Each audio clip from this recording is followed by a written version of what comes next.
warahmatullahi wabarakatuh. Kembali lagi di podcast mahasiswa dalam mata kuliah pendidikan politik. Bersama aku sebagai moderator Uin Khalifah dan ada rekan-rekan saya. Halo semuanya, perkenalkan nama aku Cindy Ramadhania, biasa dipanggil Cindy. Halo semuanya, perkenalkan nama aku Rani Selanda, biasa dipanggil Rani.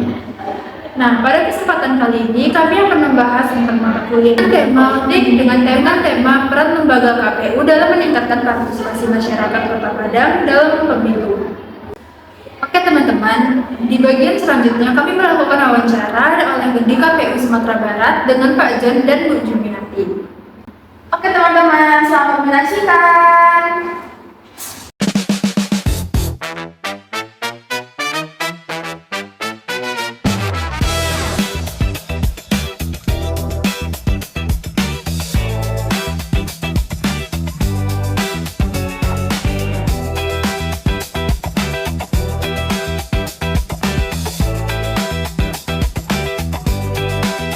Ya kan? Nah, itu yang sebenarnya kita mau sasar. Artinya orang datang ke TPS itu tidak hanya sekedar datang ke TPS saja, tapi dia tahu dengan hak mereka. Meskipun itu sebenarnya hak, tapi kan mereka mesti tahu juga cara menyalurkan hak itu seperti apa. Tidak hanya sekedar tahu dengan cara mencoblos saja, tapi dia tahu dengan siapa yang mau dipilih. Maksudnya bukan kita mengarahkan siapa yang mau dicoblos ya, tapi kita menyampaikan pentingnya pemilu itu apa, kemudian alasan untuk datang ke TPS itu apa, kemudian yang mau dipilih itu apa saja. Hari ini kan terkadang kalau kita lihat data hari ini di 2024 itu pemilu ya, DPD itu paling banyak suara tidak sahnya. Hampir 12% kalau nggak salah sih. 8-12%. Nah, padahal itu sudah ada gambarnya kan, sudah ada fotonya. Fotonya lebih besar lagi. Fotonya sudah ada, tapi kenapa masih banyak suara tidak sah? Nah, dengan pertanyaan kita mesti kita munculkan di sana. Kenapa masih ada? Apakah mereka tidak tahu dengan orang yang mau dicoblosnya, atau memang mereka tidak tahu fungsi DPD itu seperti apa? Nah, padahal kalau kita bandingkan dengan DPR RI yang ada 16 partai, kemudian dari masing-masing partai itu ada calon, tapi suara tidak, maksudnya kan suara yang tidak sahnya tidak terlalu banyak. Ya kan, dari sisi persoalan cara memberikan hak suara kan sebenarnya orang sudah banyak paham ya.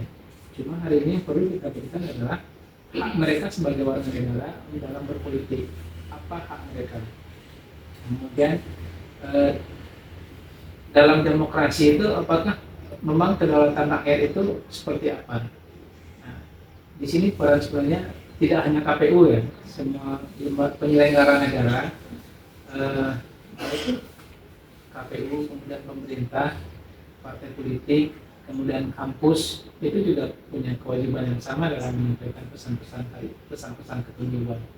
Apalagi kalau hari ini tadi sudah jelas juga bahwa orang banyak bilang bahwa KPU itu pasca hari H itu tidak ada pekerjaan lagi. Tadi kan saya sudah bilang bahwa pemilu itu bisa kita bagi dengan tiga tahap: kemudian pra-election, election, dan post-election. Di post-election itu ini kan hari ini kita berada di post-election, tapi pada post-election itu kita mengevaluasi semua pelaksanaan pemilu yang sudah kita lakukan, sembari kita mempersiapkan pemilu untuk berikutnya. Nah, kalau saya sering menganalogikannya itu seperti orang pesta. Mana yang lebih panjang persiapan pestanya daripada pestanya? Itu dia. Persiapan pestanya kan. Nah, artinya analoginya seperti itu. Kita akan lebih banyak memakan waktu untuk mempersiapkan pelaksanaan penyelenggaraan pemilu sini. Dan hari ini kita sudah masuk pada tahapan untuk persiapan pemilu 2029. Kemudian ada alibi lagi, itu kan masih lama. Memang lama, 2 tahun. Tapi kan waktu yang 2 tahun itu panjang prosesnya. Dalam undang-undang itu diatur minimal 20 bulan sebelum hari H itu tahapan sudah dimulai. Artinya Kalau misalnya 20 bulan itu untuk 2029, artinya 2027 kita sudah mulai tahapan. Itu proses penyelenggaraan pemilu tadi. Nah guys, dapat kami simpulkan bahwasannya lembaga pendidikan dan juga lembaga pemerintahan daerah itu memiliki peran krusial dalam kesuksesan penyelenggara komisi pemilihan umum, yaitu KPU. Lembaga pendidikan dan juga lembaga pemerintahan daerah itu dia bertujuan untuk meningkatkan partisipasi aktif masyarakat dan juga mahasiswa dalam penyelenggaraan pemilu. Berhasil program meningkatkan wawasan politik.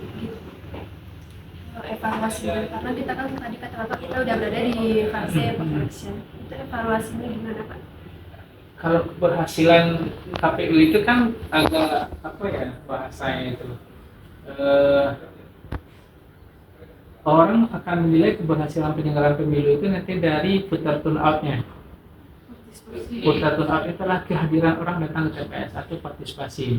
Orang berpikir bahwa semakin tinggi tingkat partisipasi itu semakin sukses KPU dalam melaksanakan penyelenggaraan pemilu. Kemudian pertanyaannya apakah dengan angka partisipasi yang misalnya Sumatera Barat itu di pemilu itu dengan angka 74%, kemudian di pilkada itu angka 57,15%, apakah itu tidak berhasil? Tidak juga, karena banyak indikator lain yang mesti kita lihat. Kalau misalnya buku yang sudah dirilis ataupun evaluasi yang sudah dirilis oleh KPU RI itu dengan bukunya adalah Indeks Partisipasi Pemilu dan Indeks Partisipasi Pemilihan, itu ada 4 indikator mereka mengukur kesuksesan terhadap partisipasi itu sendiri. Pertama, pada saat proses pemutakhiran atau pemilih, keterlibatan orang dalam berpartisipasi. Apakah semakin banyak orang yang melaporkan bahwa dia belum terdaftar sebagai pemilih, itu dianggap keberhasilan. Karena kalau dari lembaga lain, kalau misalnya di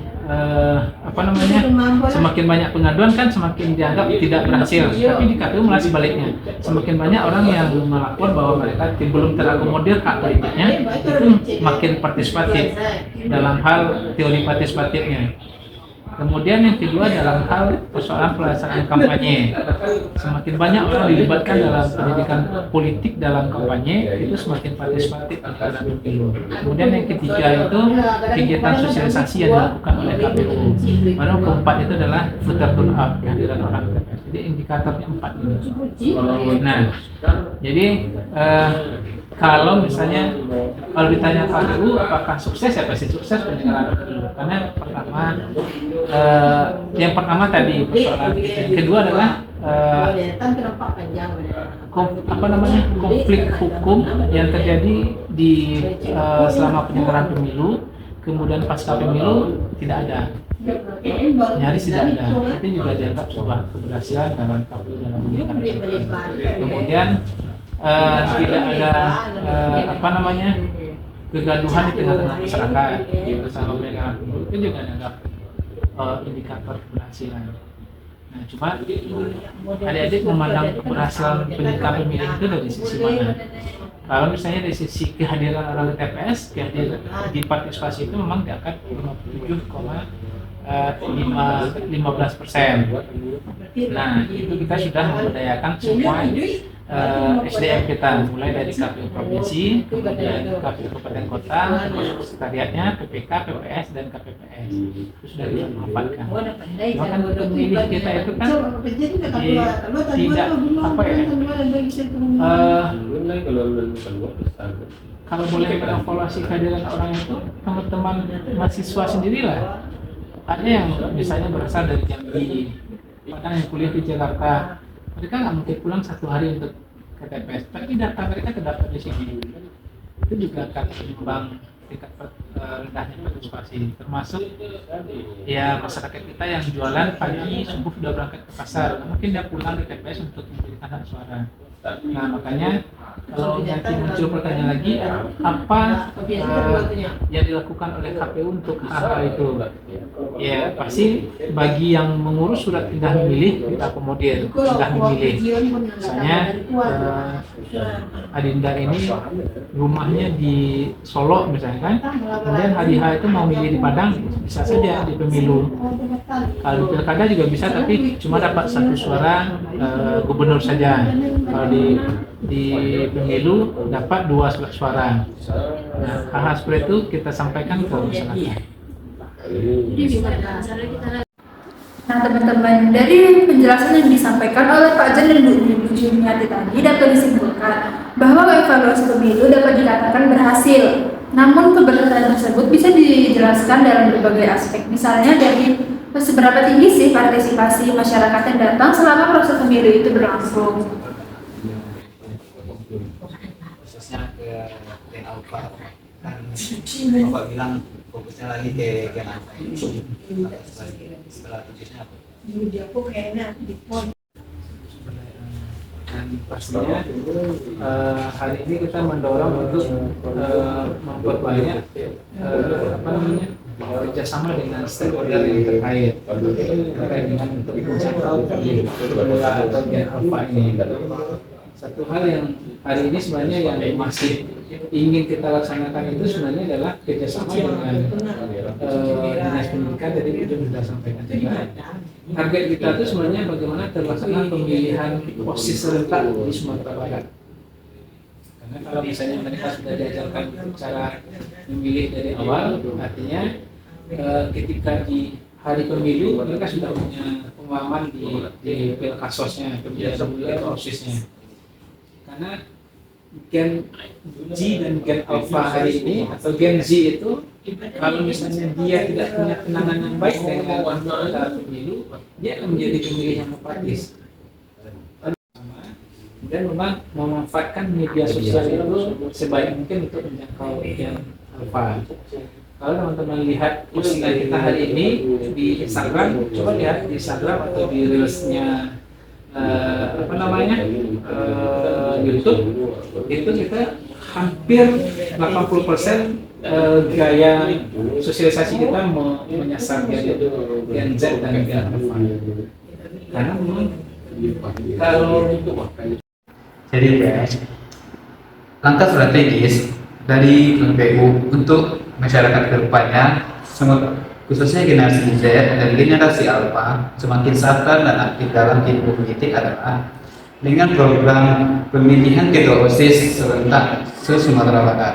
Tujuannya untuk melatih demokrasi sejak ini, simulasi pemilu secara nasional, dan melatih kejujuran dan keadilan. Sejak ini teman-teman, itu video dari hasil wawancara kami di KPU dengan narasumber Pak John dan Bu Jumiati. Terima kasih ya teman-teman telah menyaksikan video kami.